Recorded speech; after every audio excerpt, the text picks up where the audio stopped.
Hello lovelies, welcome back to my mini blog. So আজকে আমরা সব বন্ধুরা মিলে বেরিয়ে পড়েছিলাম মুভি দেখতে।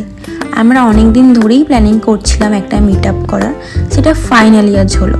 সো দেব আর শুভশ্রীর নিউ মুভি বেরিয়েছে ধূমকেতু, সেটা দেখতেই আমরা চলে গিয়েছিলাম অ্যাক্রোপলিসে। আমরা একদম অন টাইম ওখানে পৌঁছে গিয়েছিলাম। অনেক দিন পর দেব আর শুভশ্রীকে একই স্ক্রিনে দেখতে পেলাম, খুব ভালো লাগছিল। বাট টু বি অনেস্ট, যতটা এক্সপেকটেশন ছিল মুভিটাকে নিয়ে সেরকম কিছুই ছিল না মুভিটাতে।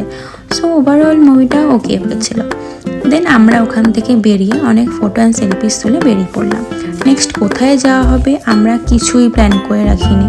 মুভি শেষ হতে হতে অনেকটা লেট হয়ে গেছিলো আর আমাদের খিদেও পেয়ে গেছিলো, তাই ভাবলাম ডিনারটাই করে নিই আগে।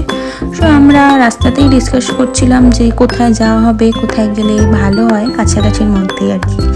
সো আমরা সবাই মিলে ডিসাইড করলাম তন্দুর হাউস যাওয়া হবে। এটা এখান থেকে কাছেই ছিল, এখানকার খাবারও খুব ভালো ছিল। ওভারঅল আজকের দিনটা ভীষণ ভালো কেটেছে, সবাই মিলে ভীষণ মজা করেছি আমরা। তো দেখা হবে আবার নেক্সট ব্লগে। Till then by.